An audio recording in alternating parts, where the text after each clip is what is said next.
Welcome to the Real Estate Espresso Podcast, your morning shot of what's new in the world of real estate investing. I'm your host, Victor Menashe. On today's show, we're talking about a growing trend in retirement or pre-retirement living. A number of people are selling the family homestead and opting for life on the high seas. I'm not talking about the billionaire mega-yachts. I'm also not talking about slumming it on a 25-foot wooden boat either. There's a large spectrum of options in the middle, and I personally know of many people who have made this lifestyle choice. In some cases, they maintain a land-based option, but often as a second vacation home. One story is a friend of mine named Ian, a former executive in the Nielsen Group of Companies. These are the folks who are responsible for the Nielsen TV ratings and all kinds of other statistics that businesses have come to rely upon.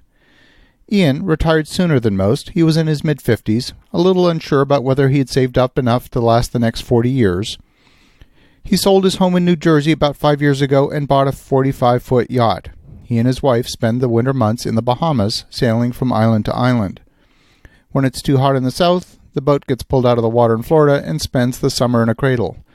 From there, it's off to another vacation home in the Azores. The vacation property was purchased for about $45,000, and it's a small piece of paradise overlooking the other islands in the Atlantic. A large expat community means finding English speakers on this Portuguese island is not difficult at all. Modern navigation and communication equipment has come down in price in recent years, and the latest systems use a collision avoidance system very similar to what aircraft use in the skies. It's now possible to get real-time weather updates on your electronic charts, and these systems are so much more sophisticated and have really increased boating safety dramatically. My wife and I are routinely spending time aboard our boat in Europe.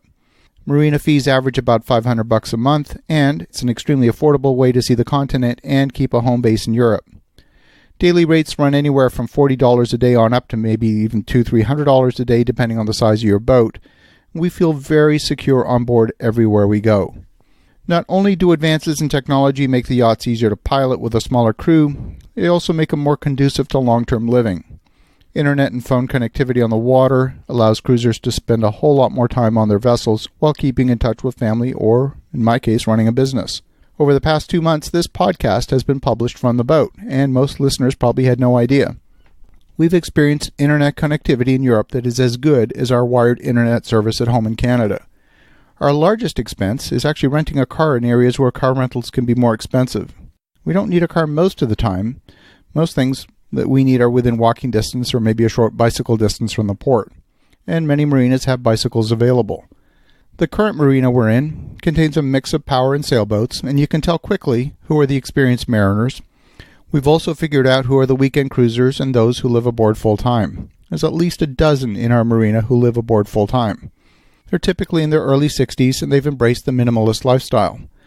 They have all the latest gadgets and electronic-powered scooters and folding bikes on board.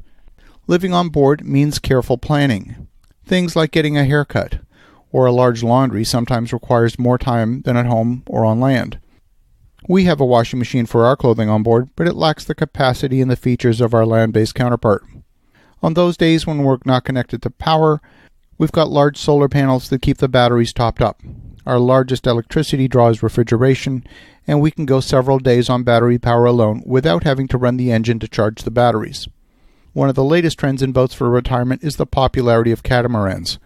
These two-hull vessels are very wide and stable. They don't roll in an anchorage. The downside is they're a bit more expensive to purchase. They're also a lot more expensive to own since they occupy the same space as two boats in a marina. And the marina basically charges double the price of a monohull boat. In some cases, finding space in a marina can be more difficult because not only do you need two spaces, you need two spaces side by side, which is definitely more difficult to find. So your operating costs can be much higher. Catamarans come in two primary configurations, one for charters, where the goal is to maximize accommodations. These typically have 4 or 6 cabins, and they can sleep up to 10 people. The owner versions of these same boats focus on the needs of a married couple. One of the hulls is going to be dedicated to having a large, spacious office area, a workshop for getting things done, and maybe a large bathroom and dressing area. Some areas are experiencing significant increase in permanent liveaboard residents. One of the larger marinas we recently visited in Europe has over 4,000 boats, and I can tell you from walking the docks, you can tell which boats have liveaboard crew. If there's a small herb garden of basil or mint, chances are high that the owners live aboard. Whatever stereotyped idea you had about retirement, put it to the side for a moment, because maybe some people are putting up that 5-bedroom house in the suburbs for sale and casting off the lines for life on the high seas. As you think about that, have an awesome rest of your day. Go make some great things happen. We'll talk to you again tomorrow.